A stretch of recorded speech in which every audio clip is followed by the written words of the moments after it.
All the Difference in the Worlds. Capítulo 27, Megaton y los recuerdos. Bueno, seré condenado. El sheriff de Megaton, un hombre de piel oscura llamado Lucas Sims, murmuró con asombro y sorpresa al ver a los dos recién llegados a su ciudad. Uno de ellos parecía un asaltante, vistiendo poco más que retazos de cuero y tela, pero su compañero, eres de esa bóveda. Bóveda 101. Hacía mucho tiempo que no veía uno de esos monos. Ruby, cansada de todas las cosas que llevaba, se tomó un momento para procesar las palabras del hombre. Sin embargo, una vez que lo hizo, parpadeó, completamente confundida. Mucho tiempo. Pero ella y su padre solo habían salido de la bóveda esa misma mañana. ¿De qué demonios estaba hablando? Jaune, por su parte, ni siquiera se inmutó por el peso que llevaba, fácilmente más de 3 veces del que Ruby estaba cargando. Mientras dejaba el saco de cosas que habían liberado de la antigua base de los asaltantes, en la antigua escuela de Spring Valley, miró alrededor de la ciudad amurallada. En ese momento, considerando los hechos de que, si los bandidos tenían una base de operaciones, entonces necesitarían tener suministros, y Jaune ya había matado a dichos bandidos, la pareja había optado por dirigirse a la escuela y buscar suministros. Comida, agua, armas y cosas para el trueque. Claro, no les ayudaría a encontrar a James, pero había resuelto sus preocupaciones inmediatas. Habían tenido suerte con la escuela. No solo habían encontrado una armería improvisada que habían saqueado rápidamente, Ruby había llorado por su mal estado y los había reparado lo mejor que podía. Por sus esfuerzos, Jaune tenía una nueva pistola de 10 milímetros y ella tenía un nuevo rifle de caza, con una buena cantidad de munición para ambas armas, pero el líder de los bandidos, quienesquiera que fueran, en realidad habían sido bastante inteligentes, y habían llevado una especie de diario en una computadora de la escuela. A través de esas entradas, se habían enterado de que, al sur, había una ciudad llamada Megaton, que recibía regularmente comerciantes y caravaneros, y estaba bien defendida, lo suficiente como para que el autor de la revista considerara estúpido intentar asaltarla. Aparentemente, el líder anterior había intentado asaltar Megaton y recibió una bala en la cabeza por sus esfuerzos. También se habían enterado de que había una colmena de hormigas gigantes en algún lugar debajo de la escuela, que había matado a 7 personas antes de que la cerraran en el camino hacia abajo. Eso había sido más que suficiente para convencerlos de que refugiarse en las ruinas de la escuela probablemente no era una buena idea, y se habían marchado rápidamente después de saquear todo lo que parecía remotamente valioso, en lugar de dirigirse a la ciudad de Megaton, apenas a media milla al sur de la escuela. Me llamo Lucas Sims, se presentó Sims, tendiéndole una mano. Jaune rápidamente dio un paso adelante y lo sacudió con firmeza, dudando de que esta versión de Ruby fuera mucho mejor con extraños que su Ruby. Alguacil de la ciudad. Y alcalde también, cuando sea necesario. Soy Jaune Ark. Jaune le devolvió el saludo e hizo un gesto a Ruby detrás de él. Y esta es Ruby Rose, Ironwall. Es un placer conocerle, sheriff. Amable y educado. Lucas Sims alzó una ceja hacia el hombre, que parecía más bien un asaltante, y soltó una cálida risita. Incluso a su edad, el yermo seguía encontrando formas de sorprenderlo. Al menos este parecía agradable. Creo que nos vamos a llevar muy bien. Tratas bien a mi gente y puedes quedarte todo el tiempo que quieras. Ahora, ¿hay algo en lo que pueda ayudarlos a ustedes dos? Ruby chilló, mientras Jaune la empujaba sutilmente con el pie, y se colocó detrás de ella.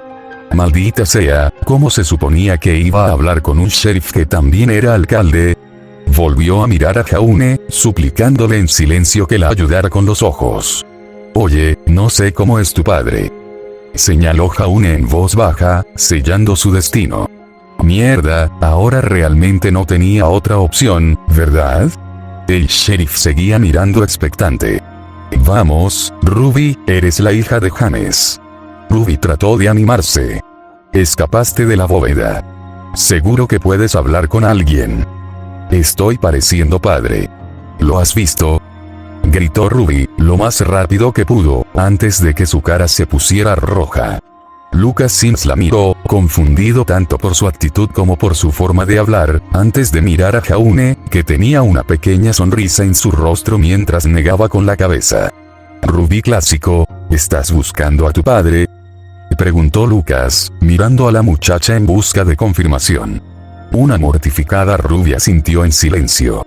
El sheriff se tomó un momento para pensarlo. Parecía que estaba en su adolescencia tardía, por lo que el más joven que podría ser su padre era de mediana edad. Claro, podría haber sido mayor, pero de cualquier manera, no, lo siento, no lo he visto. Tengo suficientes fuegos para apagar en este lugar que no tengo tiempo de vigilar a todos los visitantes. Preguntaba por la ciudad. El horror de Ruby no hizo más que crecer. Quería que hablara con más extraños. Jaune intervino, al ver la expresión de Ruby. Gracias, sheriff. ¿Te importaría darnos direcciones por la ciudad? Claro, compañero. ¿Qué necesitas encontrar? Tenemos algunos equipos para intercambiar, explicó Jaune, señalando el saco que llevaba. Hay una tienda de productos generales en la ciudad. Moira comercia con todo tipo de cosas en su casa, Craterside Supply, respondió Sims, después de pensarlo un poco. Luego se rió entre dientes y agregó, ¿adivina dónde está? Jaune y Ruby miraron hacia las letras gigantes que deletreaban suministro, sobre un edificio en el costado del cráter. Creo que vamos a estar bien. Nos vemos por aquí, sheriff. Continúe. Lucas Sims se quitó el sombrero ante la pareja, antes de marcharse y volver a hacer sus rondas diarias por su ciudad. Entonces, empezó Jaune, mirando a Ruby. ¿No se te da muy bien hablar con la gente? Ruby solo negó con la cabeza con tristeza y explicó, no había muchos niños de mi edad en la bóveda. Y a la mayoría de ellos no les caía muy bien. Estoy seguro de que mejorarás. Jaune trató de tranquilizarla, aunque agregó en voz baja la palabra eventualmente. No se había hecho amiga Ruby del equipo X-Men después de un semestre en Beacon. Espera, no, ese fue un mal ejemplo. Agarrando los sacos, continuó. Vamos, Ruby. Vamos a Craterside Supply. Resultó que Craterside Supply era poco más que lo que Jaune habría considerado una choza en ruinas. Había agujeros en las paredes, y estaba seguro de que el techo habría goteado si alguna vez llovía en este páramo. Sin embargo, al menos el propietario fue amable, aunque no un poco demasiado entusiasta. Oye, parece que eres de esa bóveda, exclamó Moira, en cuanto pusieron un pie en la tienda. No he visto a ninguno de ustedes en años. ¿Años? Resonó Ruby, claramente perdida. El sheriff también había mencionado algo sobre haber visto un mono de bóveda hace mucho tiempo, ¿no es así? Pero, la bóveda nunca se había abierto, antes de que su padre se fuera, derecha. Encantado de conocerte. Moira continuó, ignorando su confusión. Soy Moira Brown. Dirijo Craterside Supply, pero lo que realmente hago es principalmente retoques e investigación. Jaune miró a Moira y no pudo evitar recordar a Septimus Cygnus. Un genio entusiasta, claro, pero probablemente no todo en la cabeza.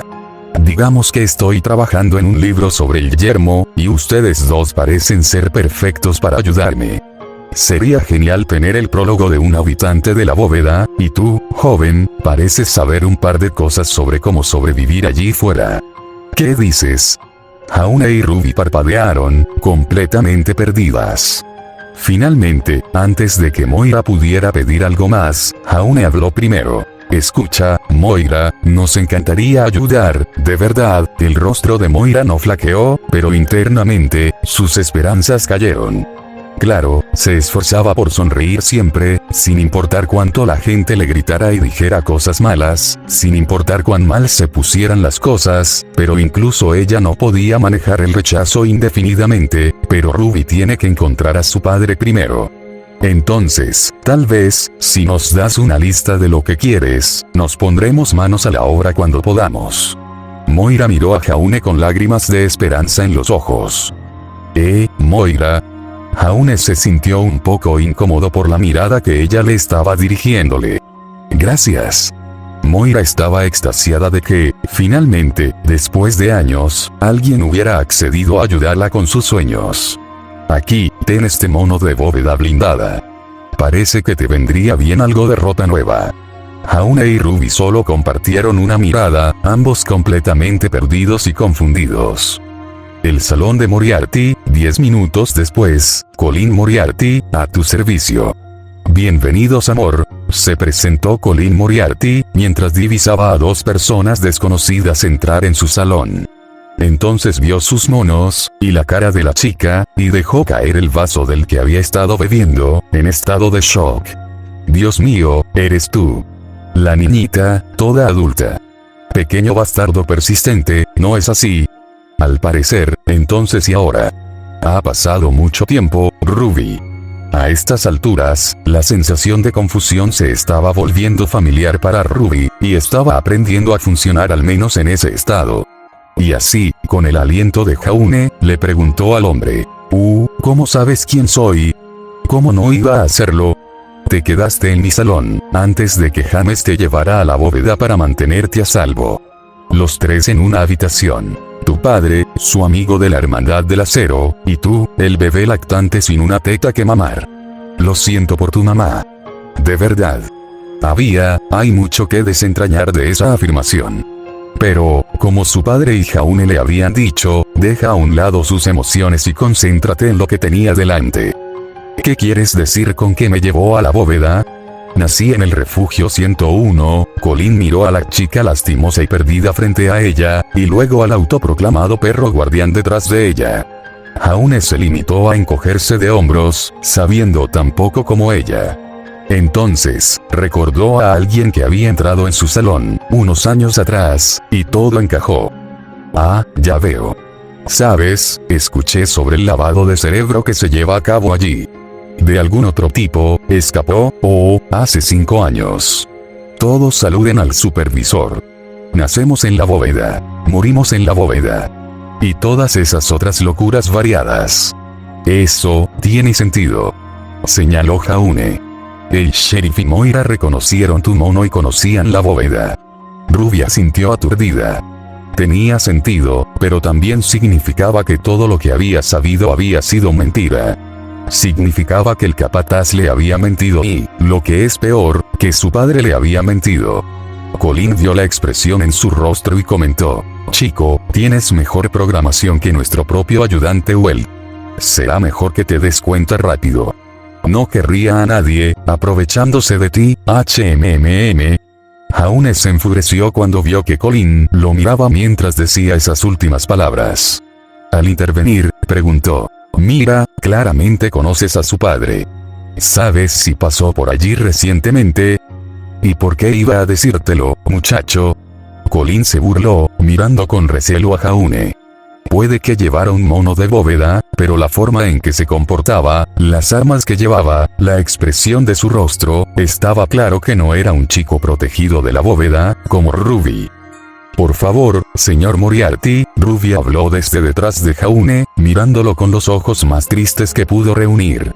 Jaune la habría llamado manipuladora, pero dudaba de que ella supiera lo que le hacía a la gente, y mucho menos de que lo hiciera a propósito. Colin Moriarty trató de resistir los ojos tristes y los pucheros todo el tiempo que pudo, y hay que reconocerle que casi lo consigue. Era endurecido, cruel y egoísta. Trabajaba solo por su propio interés, y no veía nada malo en el chantaje, permitiendo las adicciones y manteniendo a sus empleados en servidumbre. Sin embargo, a pesar de todo eso, no era un desalmado. Trató de racionalizarlo como llevar a la niña a su padre lo antes posible, para que James pudiera lidiar con el chico sospechoso que merodeaba por Ruby. Pero, finalmente, cedió y dijo, bueno, él sí pasó por aquí, pero se fue. Lo siento mucho. Cuando la cara de Ruby cayó, rápidamente agregó, pero tal vez puedas alcanzarlo. Se dirigió hacia el sureste, hacia la ciudad. Dijo que necesitaba información de esos locos de la estación. Ya sabes, Galaxy News Radio, lo que hay de eso. Gracias, señor Moriarty. Ruby gorjeó, antes de saltar, lista para correr detrás de su padre. Jaune, sin embargo, dio un paso adelante y puso algunas tapas de botellas en el mostrador. Todavía no podía creer que las tapas de botellas se usaran como moneda en este mundo, pero Moira le había dado muchas tapas por las cosas que habían liberado de los asaltantes, y le aseguró que eran aceptadas en todo el yermo. Dando un paso atrás, dijo bruscamente: gracias por la información. Si le pasa algo, muchacho, tendrás suerte si su padre te llega antes que yo. Amenazó Colin en tono llano, mientras seguía guardándose las gorras en el bolsillo. Jaune no se molestó en responderle al hombre, mientras salía del bar con los ojos en blanco, para unirse a Ruby. Después de todo lo que había pasado, el hombre no lo asustaba. Además, después de todo lo que había pasado, la advertencia era innecesaria. Después de todo, había dado su vida antes para asegurarse de que Ruby estuviera a salvo. Nota del autor. Dato curioso, originalmente planeé que este fuera un capítulo masivo, pero a medida que lo estaba terminando, me di cuenta de que fluía mucho mejor al dividirlo en dos partes. Lo que significa que probablemente puedas esperar el próximo capítulo pronto. Siento que, si esto hubiera sido al principio, en Skyrim, Jaune habría aceptado la búsqueda de Moira en el acto. Pero él es un poco menos desesperado por ayudar, ahora. Claro, todavía quiere ayudar, claro, pero al menos conoce sus prioridades. Y en este momento, su prioridad es llevar a Ruby a su padre, llevarla a un lugar seguro. La humanidad ha sobrevivido en el yermo durante 200 años sin su libro, puede sobrevivir unas semanas más, aunque él ayudará, cuando pueda. Además, realmente no sabe nada sobre el yermo, por lo que sería un poco difícil para él ayudar a escribir un libro sobre él. Colin Moriarty no es una buena persona. Mantiene a los borrachos, a sus empleados en servidumbre, y mantiene archivos de tantas personas en la ciudad como puede. Claro, en el yermo, sus acciones son perfectamente justificables. La crueldad es perfectamente comprensible, para sobrevivir después del fin del mundo. Pero no es una buena persona. Dicho esto, sin embargo, tampoco es desalmado. Está claro que siente debilidad por James y el trotamundos solitario. No quiere ver a Ruby siendo engañada por alguien como Jaune, que claramente no es solo otro morador del refugio. Jaune, por su parte, primero intentará ser educado, claro, pero después de 2 meses en Skyrim luchando contra dragones y bandidos, y más de un semestre liderando un equipo, y enfrentándose a Cardin, sabe cuando alguien lo está mirando, y ya no es tan fácil.